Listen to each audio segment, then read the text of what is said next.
Those of you who hadn't seen a Japanese crime film before, now you know. Cruel Gun Story was based on the novel Winchester M70, written by Haruhiko Uyabu, who had read his share of translated American crime fiction, one of the good things left behind by American soldiers after the occupation. Uyabu's novels gained him a reputation as the Japanese Mickey Spillane. As for director Takumi Furukawa, he made only 2 more films for Nikatsu before moving to Hong Kong and changing his name to Tai Kao Mei. His last professional work was directing episodes of the Ultraman TV series. Now, about Joe Shishido. He was born in Osaka in 1933 to a family of prominent merchants. Their home was destroyed in the Allied bombings of 1944, forcing a move to the northern prefecture of Miyagi. Shishido got his big break in 1954 when Nikatsu picked him out of 800 applicants to be one of the revitalized studio's new faces. He appeared in many Sun Tribe movies in the 1950s, but never as a leading man. He was frustrated that young Nikatsu colleagues like Yujiro Ishihara were achieving superstar status, while Shishido's bland features relegated him to second-tier status. So in 1957, he took drastic action. Shishido had implants surgically inserted in his face, giving him the bulging cheeks that certainly distinguished him from other young stars of the day. This was a different kind of new face contest, and Joe Shishido won big. His breakout was in the 1963 Yakuza thriller Youth of the Beast, written by Haruhiko Uyabu and directed by Seijun Suzuki, who'd become a frequent collaborator. Japanese audiences embraced the actor they nicknamed Joe the Ace, who leaned hard into his new persona as a swaggering, ultra-cool anti-hero.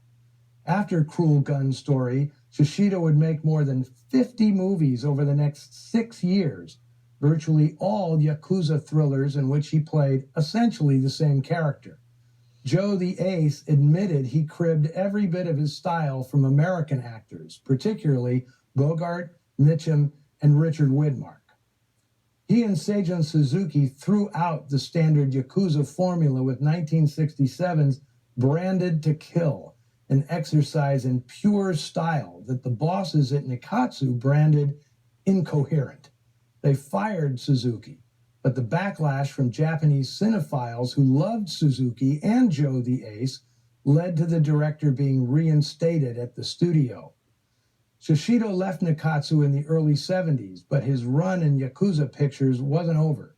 He made 2 more classics of the genre in 1974, Battle Without Honor and Humanity, final episode, and New Battles Without Honor and Humanity. But unlike some actors who never overcome their typecasting, Shishido changed gears in the 80s and 90s, playing character roles in both movies and television. At the start of the new century, Shishido complained the facial implants were now hurting his career because they made him seem artificially youthful. He had them removed after 45 years in order to literally act his age. And once again, the gamble paid off. He continued working in films and television right up until his last one, The Final Judgment, in 2012. Joe the Ace finally cashed in his chips in 2020 at 86 years of age. Head over to the Noir Alley Facebook page and or Twitter feed to let us know what you thought of Joe Shishido and Cruel Gun Story. But don't ask me to show Branded to Kill or Tokyo Drifter, 2 of Shishido's most famous films. Those are more likely to turn up on TCM Underground. Next week, I've got another film that in all honesty could also be called Cruel Gun Story.